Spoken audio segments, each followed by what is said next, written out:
রাশিয়ার সম্ভাব্য বিমান হামলার শঙ্কায় ইউক্রেনের রাজধানী কিয়েভে নিজেদের দূতাবাস সাময়িকভাবে বন্ধ ঘোষণা করেছে যুক্তরাষ্ট্র। দূতাবাস কর্তৃপক্ষ জানায় বুধবার বিমান হামলা হতে পারে বলে সুনির্দিষ্ট তথ্য পাওয়ার পর এই সিদ্ধান্ত নেওয়া হয়। মার্কিন দূতাবাসের বিবৃতিতে বলা হয়েছে, দূতাবাসের কর্মীদের নিরাপদ আশ্রয়ে যেতে নির্দেশ দেওয়া হয়েছে। পাশাপাশি কিয়েভে অবস্থানরত মার্কিন নাগরিকদের সতর্কবার্তা দেওয়া হয়েছে, যাতে বিমান হামলার সতর্ক সংকেত পেলে নিরাপদ আশ্রয়ে যাওয়ার প্রস্তুতি থাকে। এই সিদ্ধান্ত রাশিয়া ইউক্রেন সংঘাতের ক্রমবর্ধমান উত্তেজনার মধ্যে এলো।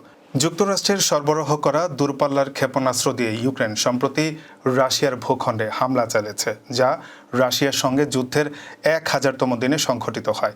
এর জবাবে রাশিয়া পারমাণবিক অস্ত্র ব্যবহারে হুমকি দিয়ে রেখেছে। বিশ্লেষকরা মনে করছেন, কিয়েভে মার্কিন দূতাবাস বন্ধের এই পদক্ষেপ যুদ্ধ পরিস্থিতিকে আরও জটিল করে তুলতে পারে।